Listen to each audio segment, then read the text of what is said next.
In a he was the kind of student who quietly sat at the back of the classroom, rarely speaking and often overlooked by both teachers and classmates.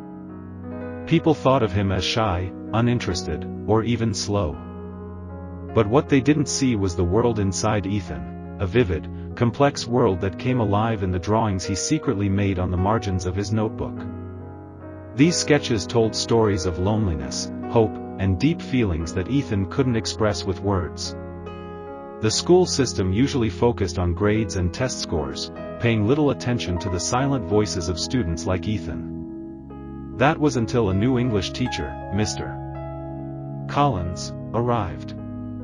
From the very first day, Mr. Collins looked beyond the surface. He noticed Ethan's withdrawn nature and the delicate drawings in his notebook.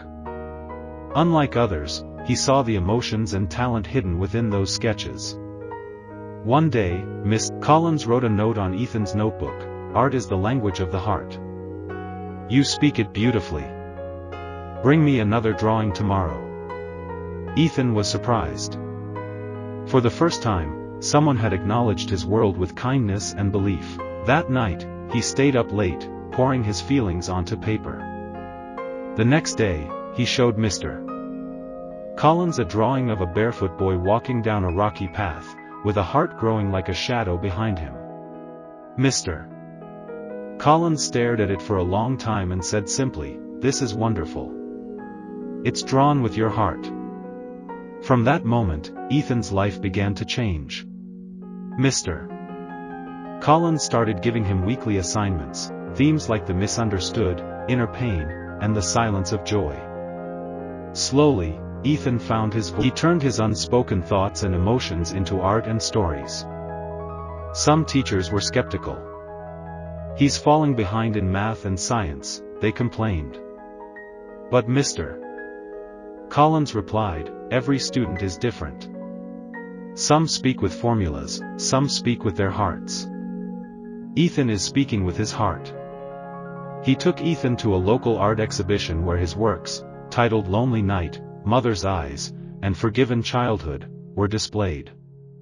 Watching visitors moved to tears by his art, Ethan felt something he never had before: he felt needed. At the exhibition, a well-known art critic met Ethan and said, "Your heart speaks through your art. You don't just make pictures, you translate feelings that many have forgotten. You're not just an artist, you're a messenger of the heart." Those words gave Ethan even more strength. He was accepted into an art school and eventually became a recognized artist. Years later, Ethan returned to his old school, not as a student, but as a teacher. He opened an art club called the Inner Voice. He spoke personally with each student, paying attention to the drawings and writings they hid away. He would say, "You may be quiet, but your heart is, show me what your heart is saying." Ethan sought out the hidden talents in every child, just like Mr. Collins had found him. Once, during a major interview, Ethan was asked, "Who guided you to this point?"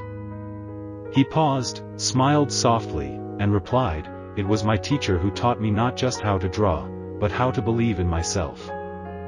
This story is not only about Ethan's life. It's about every child whose heart remains silent but burns with fire inside, and about those teachers who can light that fire. Because sometimes, talent doesn't shout, it whispers in quiet confidence. And sometimes, one trusting look can change a life forever.